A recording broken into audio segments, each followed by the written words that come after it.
Do your Excel dropdowns only show one value, even when your data has multiple columns? In this video, I'll show you exactly how to display multiple columns in an Excel dropdown, like employee name, ID, and department. Okay, let's dive in.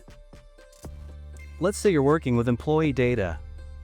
My goal is simple: select one employee from a dropdown, and instantly see all related details. Before we start, one important note. Excel's normal data validation dropdown can only display one column. So for this task, we'll use a combo box. Technically, this is not a standard dropdown, but it's the only reliable way to show multiple columns in Excel. Go to the Developer tab. Click Insert, and under ActiveX Controls, choose Combo Box. Now draw the combo box on your worksheet, where you want the dropdown. Right-click the combo box, and select Properties. If you don't see the Properties option, make sure you inserted the ActiveX Combo Box. Now let's set this up step by step. First, set column count to the number of columns you want to display. Here, enter 5. Next, in column widths, define the width for each column, for example, 70 points, 30 points, 60 points, 100 points, 30 points. You can also adjust the font family and font size here for better readability.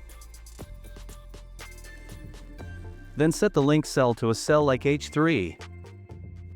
This linked cell stores the row number, not the text value that's expected.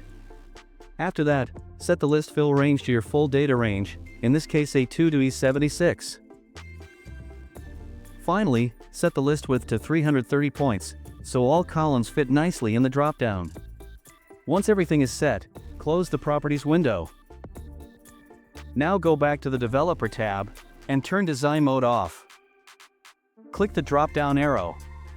You'll see all 5 columns displayed inside the dropdown. When you select an employee, Excel records the row number in the linked cell. Now we'll use a simple formula to automatically return the employee ID, department, job title, and salary based on the selection. Start by typing =XLOOKUP. First, select the lookup value, which is the linked cell from the combo box, here it's H3. Next, select the lookup array, the column that contains the lookup values. Then select the return array, the columns you want to display, like B2 to E76. Finally, for the optional if not found argument, return a blank if nothing is selected. Close the parentheses, and press Enter. Now, each field updates automatically whenever you select a different employee.